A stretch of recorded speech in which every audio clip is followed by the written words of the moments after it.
Selamat sore, Ibu. Terima kasih dan kesempatan bisa dapat saya mempresentasikan hasil kerja saya dengan judul Teori Perkembangan Sosial Emosi Erikson dan Tahap Perkembangan Moral Colbert dan Penerapannya. Yang pertama, teori perkembangan sosial emosi menurut Erikson. Erikson berpendapat bahwa setiap individu berjuang melakukan pencarian identitas diri dalam tiap tahap kehidupannya. Hal ini dikarenakan identitas merupakan pengertian dan penerimaan baik untuk diri sendiri maupun masyarakat. Teori Erikson memaparkan beberapa tugas emosional penting dan meletakkannya dalam kerangka perkembangan. Secara keseluruhan, teorinya merupakan faktor penting dalam membentuk pandangan kita sekarang tentang perkembangan manusia sebagai perkembangan sepanjang hayat, bukan sekedar perkembangan di masa kanak-kanak. 8 tahap perkembangan psikologi menurut Erik Erikson. Yang pertama, truth versus mistrust, 0 sampai 18 bulan. Yang kedua, autonomy versus summit and doubt, 18 bulan sampai 3 tahun. Yang ketiga, initiative versus good, 3 sampai 6 tahun. Yang keempat, industry versus infrared, 6 sampai 12 tahun. Yang kelima, identity versus confession, 12 sampai 18 tahun. Yang keenam, imatis versus slaughter, 18 sampai 35 tahun. Yang ketujuh, generative versus self-abrasive, 35 sampai 64 tahun. Dan yang terakhir, integrate versus desperate, 65 tahun ke atas. B. Tahap perkembangan moral Colbert. Menurut teori Colbert menekankan mengenai tahap perkembangan moral yang didasari pada penalaran moral dan berkembangnya secara bertahap. Teori ini berakar pada karya Piaget.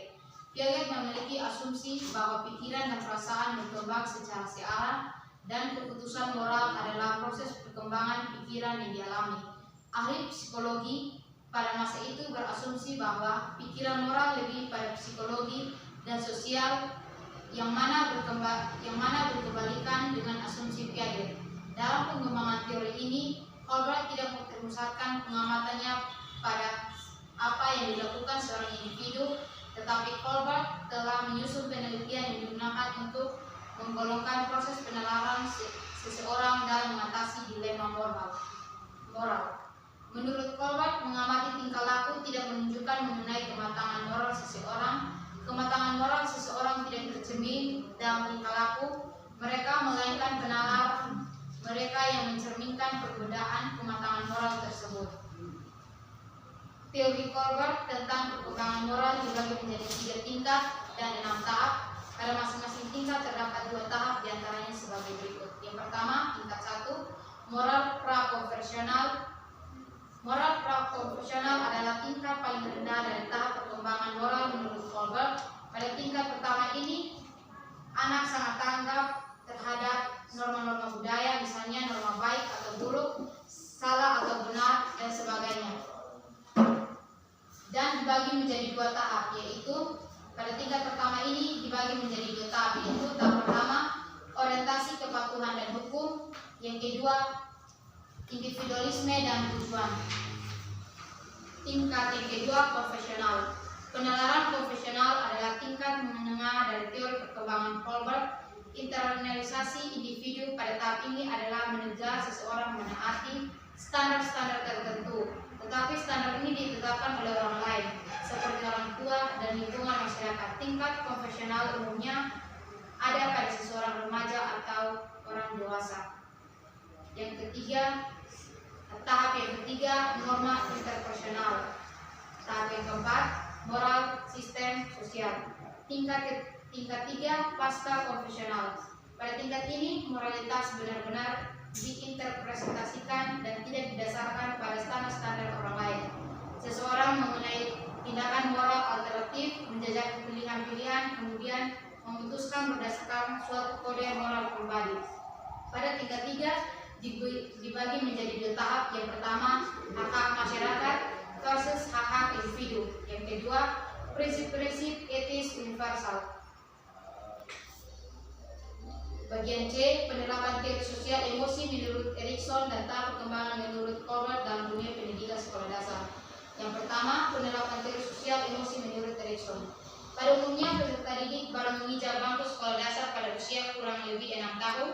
Menurut teori Erikson, usia 6 tahun ini sudah memasuki fase keempat, yaitu industri versus invertebrate. Peserta didik yang masuk dalam suatu sekolah biasanya memiliki latar belakang akademik dan sosial maupun kecakapan yang berbeda-beda.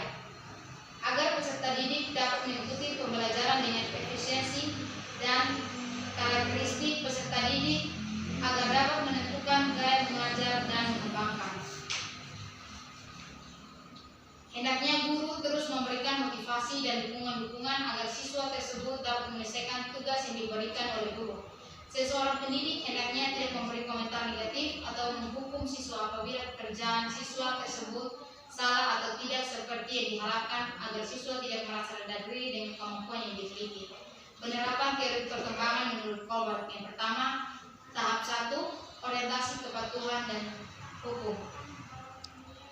Dibagi menjadi 3 bagian. Yang pertama, biasanya seorang siswa menyelesaikan tugas dari gurunya tepat waktu karena mereka takut dihukum apabila tidak mengerjakan. Yang kedua, siswa biasanya hadir ke sekolah sebelum kelas dimulai karena takut mendapatkan poin karena terlambat hadir di kelas. Yang ketiga, siswa biasanya memakai seragam sesuai dengan ketentuan agar tidak memperoleh hukuman. B. Tahap 2, individualisme dan tujuan. Dibagi menjadi 3 bagian. Yang pertama, siswa biasanya akan bersikap baik pada temannya dan mengharapkan temannya juga bersikap baik terhadap dirinya. Yang kedua, siswa lebih menjadi bersemangat mengerjakan tugas ketika guru menjanjikan hadiah untuk siswa yang berhasil menyelesaikan tugas dengan tepat. Yang ketiga, siswa akan tekun belajar dengan berharap bisa mengerjakan ulangan sehingga mendapatkan nilai. Sekian tugas presentasi saya. Terima kasih. Selamat sore.